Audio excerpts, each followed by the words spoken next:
Hello everyone and welcome to Cinderful Gaming. In today's video we're going to look at getting started with the Maggotkin of Nurgle in Warhammer Age of Sigmar using the 2024 Shudderblight Cyst Holiday Battle Force box set. Today's video is sponsored by Gap Games, a fantastic miniature wargaming store in Queensland, Australia. They stock a wide variety of miniature wargames from all things Games Workshop to some of my personal favourites, Conquest of the Last Argument of Kings, and all things Modifius wargames as well. Use our affiliate code in the link below to help support both this fantastic store and the channel as well. Leading the box set is a Harbinger of Decay. This amazing model has 7 health and 8-inch move and 3+ save with control score of 2. It's got a decent amount of attacks with 5 of them and some even being a crit mortal with 3 damage in combat. But the big thing here is the fact that this model is a priest with its own unique prayer as well called Omens of Decay. This normally would be cast on a 4 and you pick a visible enemy unit within 12 inches of this unit to be the target.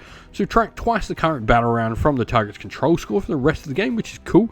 And on a 10+, this actually can affect all enemy units within 12 inch, which is pretty cool. It's also got the Knell of Doom, which is a once per battle army ability to be used in your enemy hero phase, and you pick up to 3 enemy units within 24 inches of this unit to be the target.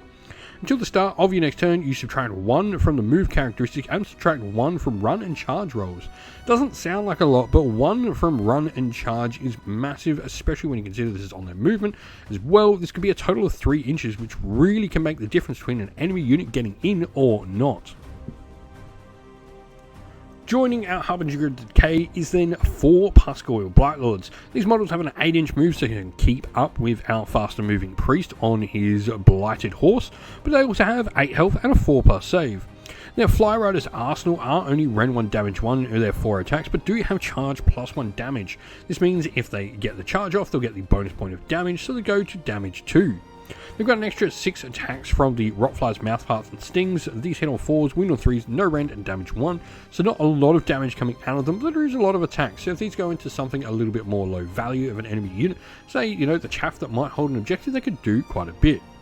Now the Relentless Attacker's passive ability unit means you can add one to the Rend characteristic of the Fly Rider's arsenals for attacks that target units contesting an objective you don't control. This gives this unit a really clear purpose. They're going to want to sort of be the vanguard of your force, going and trying to take the objectives off your opponent. Like all Nurgle units, they do have a ward of 5+, and as you would guess by traversing the game on giant Rotflies, they do have the fly keyword to ignore intervening terrain as well. Next are the Putrid Blight Kings. These are fairly similar in stat-wise to our Pascoil Blightlords, though they don't have the charge +1 damage rule, so 4 attacks, hitting and wounding on 3s with random damage 1, but they also have the Bloated Bulk special rule. This means you add 3 to this unit's control score, where each model in this unit is contesting an objective you control. This is really cool when you can pair them obviously to the ability of your Pascoil Blightlords that want to be going and taking objectives off your opponent. This is a unit that wants to be holding the objectives you already own. This is really nice as they have 3 health each, a 3+ save, and that Maggotkin of Nurgle standard 5+ ward, make them super survivable. I really like this with the 2 units you get inside the box because we have clear roles for these 2 units to be using in the game. Lastly, we have a unit of Rotmire Creed, and the first thing to mention here, if you like Age of Sigmar Warcry, we have a ton of content on that particular game for this, and Rotmire Creed are actually one of the bespoke warbands that have a full assortment of rules for each of the individual models in the box set. Other than that though, in Age of Sigmar, these models do have 1 health each, a 6+ save, that 5+ ward from Nurgle, and have the ability to take a champion for every 10 models in the unit, so on a reinforced unit they can actually have 2 champions. Now, their Contagion Blowpipes are crit auto wound weapons at range with 2 attacks each at a 12-inch range, 4s to hit, 3s to wound, no rend, damage 1. But the big thing here is Virulent Concoctions. This is a passive ability, and when you use the Blessed by the Plaguefather ability for your army, if you choose an infected enemy unit, you can pick an enemy unit that has had any damage points allocated by their shooting as the target instead of just ones that had damage done by combat. This is pretty cool. It enables you to sort of spread contagion and disease across your opponent's army by shooting them, not by actually having to get them in combat. And so our list today obviously is Maggotkin of Nurgle. I've actually gone for the battle formation of Affliction Cyst. The From Noxious Skies ability is only a once per game ability used during the deployment phase. This does allow you to pick up to 2 friendly Maggotkin of Nurgle units that have the fly ability, remove them from the table and set them up on the battlefield more than 9 inch from all enemy units. This is really cool, it gives you some extra movement.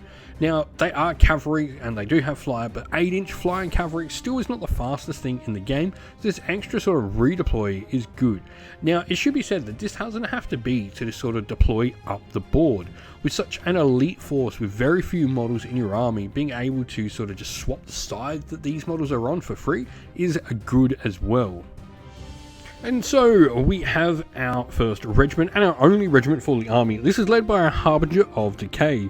Now the model is going to be our general and going to take our heroic trait, which is the Gift of Febrile Frenzy. This adds one to the move characteristic of friendly Maggotkin of Nurgle units that do not have fly if they start that move whole within 12 inch of the character. This is cool, some extra move for the Puscoil Blight Kings and the Rotmire Creed as well. Now, we also have given our artifact of power to the model. This is Carrion Dirge, a once per battle effect. For any hero phase, you pick up to 3 enemy units within 12 inch, subtract 3 from each of those units' control score. This could be really cool, really help you deal with enemies that are sort of got more units than you, able to sort of control objectives a little bit better than you can. We hope this video was helpful in getting you started with Warhammer Age of Sigmar, and it was able to give you some ideas and inspiration to start your own force in the game. If you have any other questions at all, please comment down below, and while you're there, don't forget to drop a like, subscribe, and join our Discord server to check out all our future Warhammer Age of Sigmar content.